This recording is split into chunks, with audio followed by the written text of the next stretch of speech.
already been changed. Good job, Dusty. Time now for In or Out. Dez Bryant's contract situation is ongoing concern for the Cowboys. Head coach Jason Garrett said yesterday that the Cowboys, quote, haven't had any specific personnel meetings about any of their players. Chris, you in or out on Cowboys bringing back Dez Bryant? I'm in on this. I don't think there are any great options if you get rid of Dez and who you bringing in to be your #1 receiver.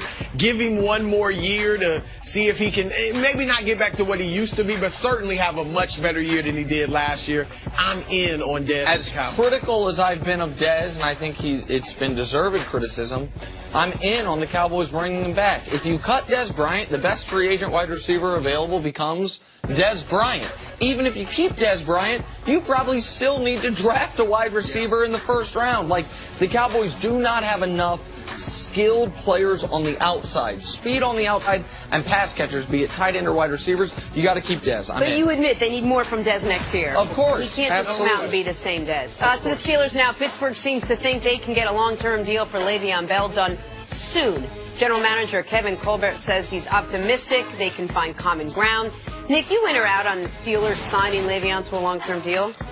From a pure team perspective, I'm out because of the position, the amount of workload he's had last year, his history in the substance abuse program and being one failed drug test away from potentially a year-long suspension, and the history of guys at that position with 400 touches.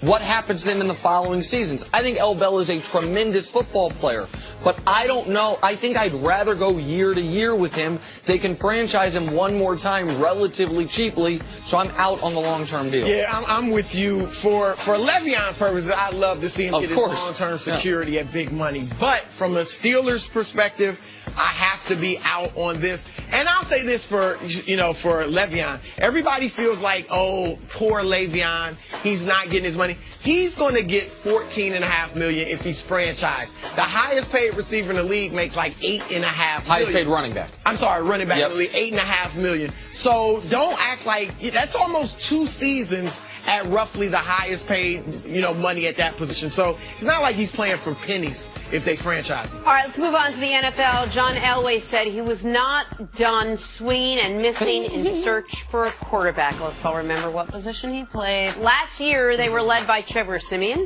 Paxton Lynch, and Brock Osweiler. Chris, you in or out on trusting John Elway to get the Broncos? And John Elway, I trust. I am in. Look, 7 years there, 5 playoff appearances after the team not making the playoffs for 5 years before he got there. Obviously a Super Bowl victory. I know he hasn't had the greatest luck with the quarterbacks, but go out and get a Kirk Cousins or a Teddy Bridgewater. You got great receivers. You got a great defense. John Elway built all that. I'm in on him. I am so out on this. John, listen, the only way the Broncos are going to get the quarterback position right in the draft is if Vance Joseph and the rest of the power structure of that team goes to John and says, John, who should we take? And as soon as he says, whomever he says, I like Josh Allen, cross him off your list. All right, and then just do a process of elimination, find out which of the top 5 quarterbacks Elway likes the least, go with him. It's the old Bizarro Costanza, Jenna. Totally in on right, it. No. Bizarro, Jerry. Sorry, I didn't mean to correct you. You are hating on one of the greatest quarterbacks of all time. And one of the most incompetent quarterback pickers of the modern era. A lot of people have made mistakes at quarterback. I'm out. Simeon wasn't even a mistake. He tried to give Osweiler $70 million. I'm out. What about Houston? They loved him, and they drafted Deshaun. So that shows you can. We saw this a little bit earlier. James Harden had the move of the year, crossing over Wesley Johnson, snatching those ankles last night. One of the best ankle breakers we've ever seen, really. Chris, you in or out on Wes Johnson retiring after James Harden's crossover? I think some type of witness protection program where he comes back as a different person or something. I don't want him to retire. Get your money, have fun, but that's tough to come back from. So you're out. But I will say I'm out.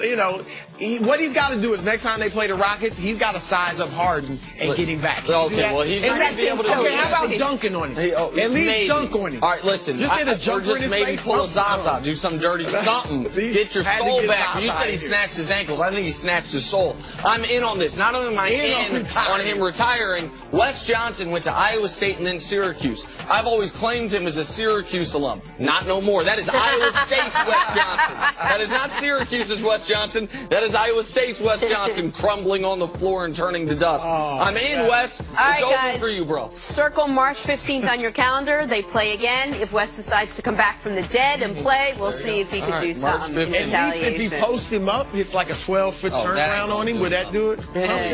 Hey, coming up, are the New York Giants making a big mistake sticking with Eli Manning? That is next. First things first.